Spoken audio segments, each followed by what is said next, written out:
Falegnameria Paludetto. Da più di 60 anni. Il legno su misura a casa tua. TG Plus News edizione di Venezia, buonasera. Apriamo il nostro notiziario con la cronaca.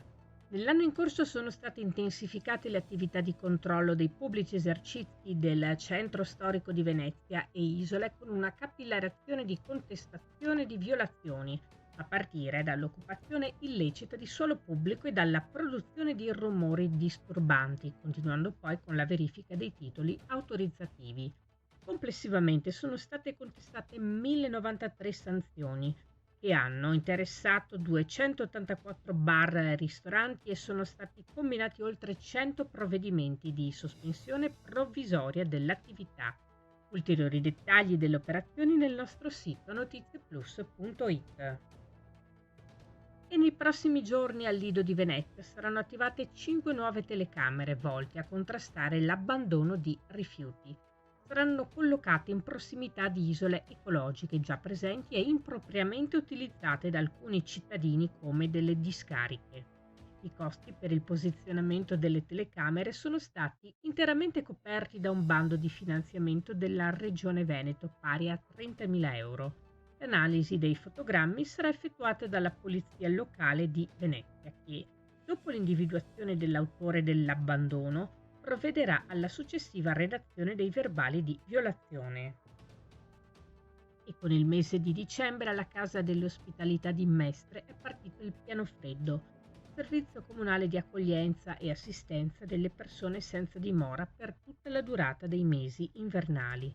Tutte le notti almeno 35 posti letto saranno messi a disposizione per le persone appunto senza tetto. Il piano freddo sarà attivo sino al 21 marzo 2024, 7 giorni su 7, festivi compresi. Il Comune vuole lanciare infine il consueto appello ai cittadini per la raccolta di coperte e sacchi a pelo che verranno distribuiti dall'unità di strada. È possibile donare alla Casa dell'Ospitalità nei giorni di martedì e giovedì, chiamando la segreteria al numero che vedete in sovraimpressione, cioè 041 958409.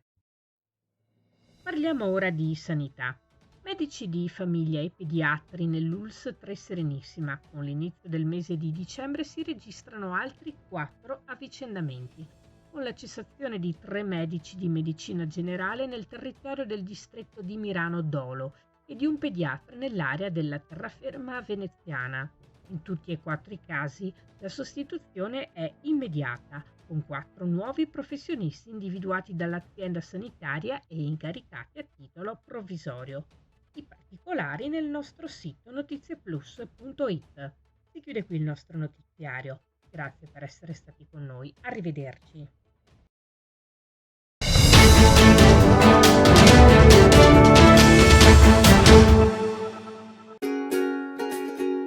Falegnameria Paludetto. Da più di 60 anni. Il legno su misura a casa tua.